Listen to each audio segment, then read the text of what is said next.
Je m'appelle Elodie, je suis masseur kinésithérapeute. Laurane, je suis entraîneur et je travaille dans un magasin spécialisé dans le badminton. Je suis Thomas, je suis étudiant pour devenir professeur des écoles. Et on joue pour le Lyon Saint-Bruno.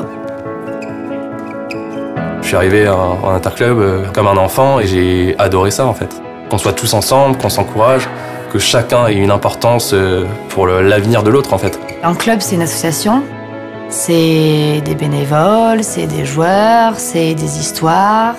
Chacun met de côté un peu sa propre vie et on se retrouve pour un objectif commun. Je suis devenu un joueur encore plus généreux en fait sur le terrain et en dehors. Je ne pense pas qu'il y ait de recette miracle pour créer cette synergie. Ça demande des individualités déjà qui s'entendent bien et qui ont envie de donner et de recevoir. Aimer son club, déjà. Savoir s'effacer en tant que joueur aussi, des fois, pouvoir laisser sa place pour un autre. Cette alchimie, quand tout le monde rentre sur le terrain et qu'on se retrouve tous ensemble, c'est incroyable.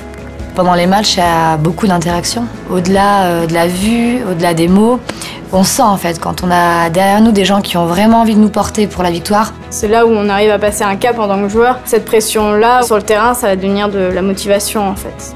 Forcément, ça met une certaine responsabilité, mais ouais, ça me transcende en fait. Au moment de la victoire, on a ressenti beaucoup de fierté. La sensation d'avoir fait quelque chose de grand pour le club et qu'on l'ait fait ensemble en fait. C'est une émotion assez indescriptible. C'est vraiment une fierté collective en fait.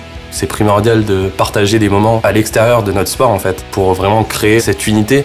On va aller faire des cinémas, des sorties en ville, des soirées. Et il y a la troisième mi-temps de l'après-rencontre. On partage ces moments après les matchs en fait, avec les bénévoles, les joueurs de l'équipe 2 aussi. Et en général, on invite aussi les équipes adverses pour partager en plus ce moment après vraiment le sport.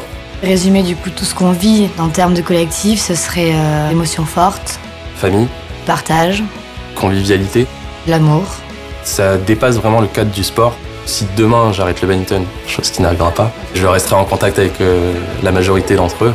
C'est plus que des simples joueurs de badminton pour moi. C'est vraiment ça, c'est une deuxième famille.